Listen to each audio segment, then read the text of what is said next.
জনপ্রতিনিধি তার করণীয় নির্ধারণ করতে চান। ঢাকা 10 আসনের বিএনপির মনোনীত প্রার্থী শেখ রবিউল আলম রবি বলেছেন, রাজনীতি নামে চাঁদাবাজি, দখলবাজি কিংবা জনগণের ন্যায্য অধিকার হরণ এই এলাকায় কখনোই চলতে দেওয়া হবে না। দলীয় পরিচয় ব্যবহার করে কোনো সন্ত্রাসী কর্মকাণ্ড বরদাস্ত করা হবে না বলেও তিনি দৃঢ় কণ্ঠে ঘোষণা দেন। বুধবার 14 জানুয়ারি রাজধানীর ধানমন্ডি উচ্চ বিদ্যালয়ে হাতিরপুল এলাকাবাসীর উদ্যোগে সাবেক প্রধানমন্ত্রী বেগম খালেদা জিয়ার রুহের মাগফিরাত কামনায় দোয়া মাহফিলে তিনি এসব কথা বলেন। বলেছেন চাঁদাবাজি ও আইন শৃঙ্খলা পরিস্থিতি। আমি একবার দৃঢ় কণ্ঠে জেনে বুঝে বলছি, চাঁদাবাজি, দখলবাজি, রাজনীতির নামে কোনো চাপ,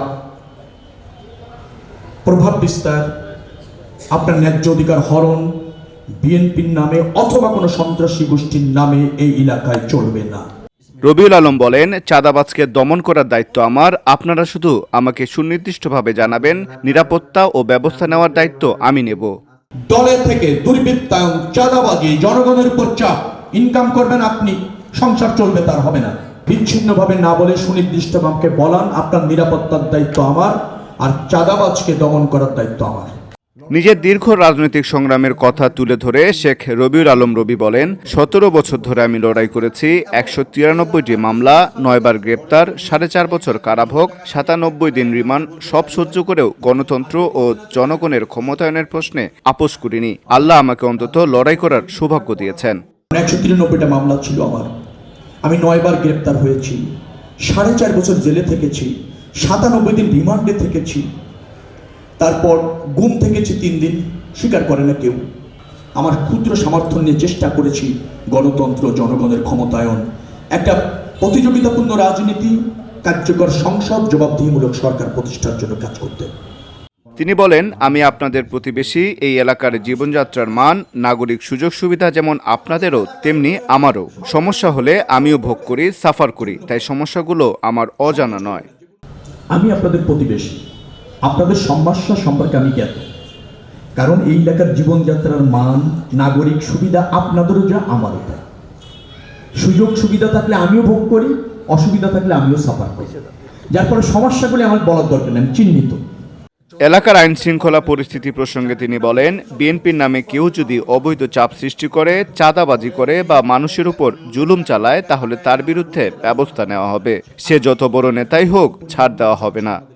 এই সমাজে দুর্বৃত্তায়ন, চাঁদাবাজি, দখলবাজি, চাপ প্রয়োগ রাজনীতির নামে চিরতরে বন্ধ হবে, চলবে না।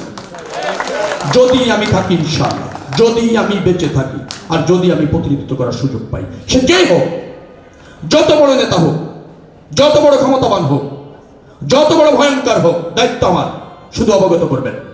শেখ রবিউল আলম আরও বলেন, জনগণ ও রাজনীতিবিদ একই সূত্রে যুক্ত না থাকলে দুর্বৃত্তরা সুযোগ পায়, তাই আপনারা এগিয়ে আসুন, আমাকে জানান, আমি কখনো আপনাদের নিরাশ করব না।